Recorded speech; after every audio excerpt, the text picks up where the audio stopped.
മുൻ പങ്കാളിയായ എലിസബത്ത് ഉന്നയിച്ച ആരോപണങ്ങൾ നിഷേധിച്ച് രംഗത്തെത്തിയിരിക്കുകയാണ് നടൻ ബാല. മുൻകൂട്ടി തയ്യാറാക്കിയ പ്രകാരമുള്ള കൂട്ടായ ആക്രമണമാണ് തനിക്കെതിരെ ഉന്നയിക്കപ്പെട്ടതെന്നും ഇത് വ്യക്തിഹത്യയാണെന്നും ബാല പറയുന്നു. തന്റെ കയ്യിൽ ഞെട്ടിപ്പോകുന്ന സത്യങ്ങളുണ്ടെന്നും നല്ല മനസ്സുകൊണ്ട് പുറത്തു പറയാത്തതാണെന്നും താരം വെളിപ്പെടുത്തുന്നുണ്ട്.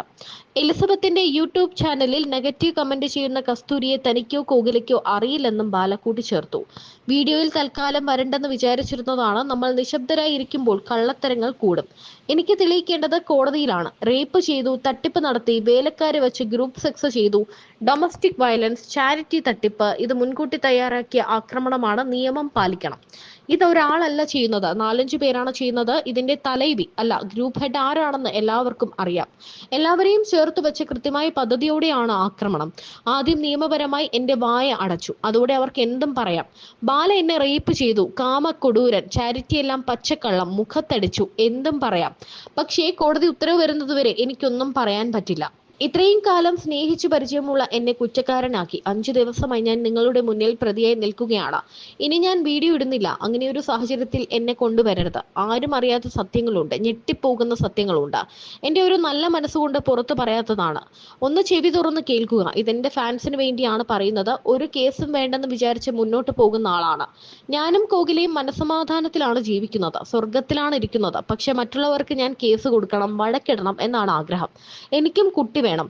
ഞാനും ജീവിതത്തിൽ കുറെ മിസ് ചെയ്തിട്ടുണ്ട്. എന്റെ യുവത്വം വിട്ടുപോയി. 42 വയസ്സായി. ഇപ്പോഴാണ് ജീവിക്കാൻ തുടങ്ങിയത്. ഇത് കൂട്ടായ ആക്രമണമാണ്. തെളിവുകൾ പുറത്തുവരും. ഭർത്താവ് എന്ന് അവകാശപ്പെടുന്നവർ ഒപ്പിടാനാണോ ലിവർ തരാനാണോ വരേണ്ടത്? ജേക്കബ് എന്തിന് ലിവർ തരണം? അപ്പോൾ അവിടെ എന്താണ് സംഭവിച്ചത്? എന്തോ സംഭവിച്ചിട്ടുണ്ട്. ഒരു കാര്യം കൂടി പറഞ്ഞാൽ എല്ലാം തലതിരിഞ്ഞു പോകും. എന്റെ നല്ല മനസ്സുകൊണ്ട് പുറത്തു പറയുന്നില്ല. കോടതിയെ ഞാൻ ബഹുമാനിക്കുന്നു. ഒരുപാട് ചോദ്യങ്ങൾക്ക് വ്യക്തമായ ഉത്തരം എന്റെ കയ്യിലുണ്ട്. പക്ഷെ പറയാൻ പറ്റില്ലല്ലോ. ഈ നാളുകളിൽ ഞാൻ റേപ്പിസ്റ്റായി. ഇനി തീവ്രവാദി കൂടി ആക്കുന്നത് എപ്പോഴാണാവോ? സത്യം വേറെയാണ്. എന്നെ തെളിയിക്കാനല്ല പറയുന്നത്. എനിക്ക് നഷ്ടപ്പെടാൻ നിങ്ങളുടെ സ്നേഹം മാത്രമേ ഉള്ളൂ. ഞാൻ തെറ്റ് ചെയ്തിട്ടുണ്ടെങ്കിൽ ശരി, അല്ലാതെ വെറുതെ ഇങ്ങനെ പറയുന്നത് ശരിയല്ല. ഉദ്ദേശം മനസ്സിലായി. ഞങ്ങൾ നല്ല രീതിയിൽ ജീവിക്കാൻ പാടില്ല. വെറുതെ ഇരിക്കുന്ന ജേക്കബിനെ പോലും ഇതിൽ വലിച്ചിഴച്ചു.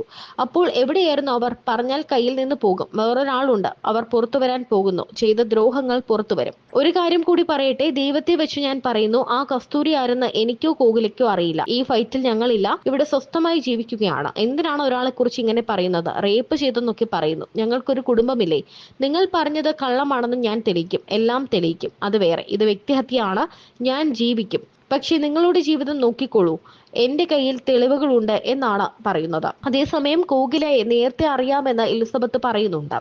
കോകില ഇതിനു മുന്നേ മെസ്സേജ് അയച്ചിട്ടുണ്ടെന്നും ആ സമയത്ത് തന്റെ കുട്ടിയെപ്പോലെ ഒരു കുട്ടിയാണ് എന്നാണ് ബാല പറഞ്ഞിട്ടുള്ളത് എന്നും എലിസബത്ത് പറഞ്ഞിരുന്നു. പുതിയ ഭാര്യയെ താൻ ഒരിക്കലും കണ്ടിട്ടില്ല. താൻ മരുന്ന് മാറി കൊടുത്തതൊക്കെ അവരെങ്ങനെ കണ്ടു എന്ന് തനിക്ക് മനസ്സിലാകുന്നില്ല എന്നും എലിസബത്ത് പറഞ്ഞിരുന്നു.